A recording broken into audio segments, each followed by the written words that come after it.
Are oil and gas companies' emissions targets actually aligned with the goals of the Paris Agreement? Are strategies for achieving these targets fully credible? And what does this mean for climate impact and the exposure of corporates and financial institutions to energy transition risk? My name is Olivia Bisel, and I'm pleased to introduce the fifth installment of our Absolute Impact series exploring these very topics. Now, when we think about emissions targets, we consider them through two main lenses. First, of course, we're interested in targets as one aspect of Paris alignment, which is important for companies' social license to operate and for financial institutions concerned with the climate impact of their investment or lending portfolio companies. But beyond that, viewing emissions targets as a proxy for future production plans, targets provide a signal of long-term corporate exposure to energy transition risk, which is relevant to all investors.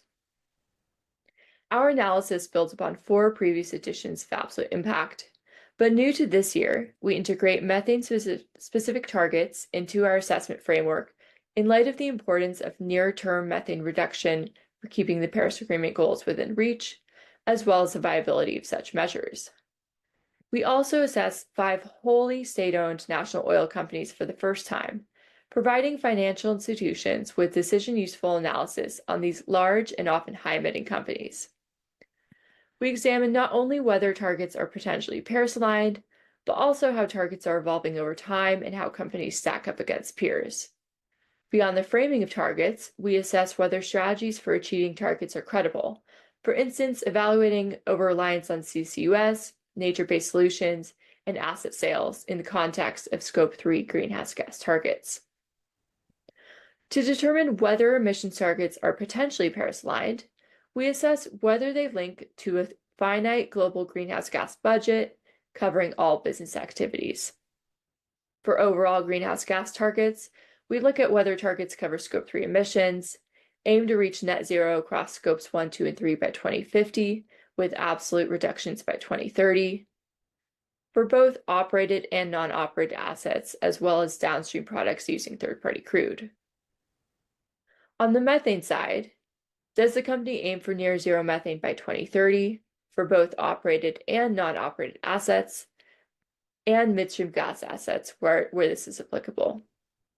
Together, these form our hallmarks of Paris-aligned emissions targets, which companies must satisfy for targets to potentially be considered Paris-aligned. What do we ultimately find in our analysis? First, we find that no companies have Paris-aligned emissions targets. A majority of companies exclude non-operated assets from both overall greenhouse gas targets and methane-specific targets. For methane in particular, only one company has a target covering non-operated assets, and most methane targets exclude midstream gas assets, representing two notable gaps. Second, we find that European majors continue to lead ahead of peers, while national oil companies, including those new to this year's analysis, lag given their lack of Scope 3 target. Meaningful progress on overall greenhouse gas targets has stalled for the second year in a row, despite updates by certain companies. And on the methane front, some national oil companies and North American companies do not even have a near zero methane goal. Beyond the framing of targets, we see notable issues with strategies to achieve the targets. For instance, regarding methane, we see that while about half of companies are on the Oil and Gas Methane Partnership 2.0 Gold Standard pathway, no companies are directly measuring methane of all assets yet. And until they do so, these targets should be viewed with skepticism. Now, taking a step back, it's important to recognize that emissions targets are but one component of a holistic assessment of climate impact and transition risk of oil and gas companies.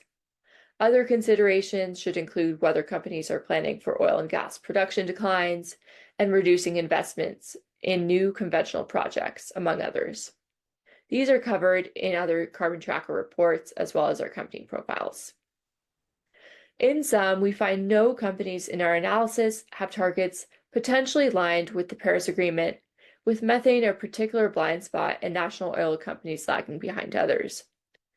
This has implications not only for the climate impact of corporates, but also for the transition risk profile of companies and their investors. This analysis should ultimately be integrated within investment screening processes and used as a tool to support corporate engagement. For further detail, please see our Absolute Impact 2024 report linked here, as well as our company profiles for a deep dive on specific corporates.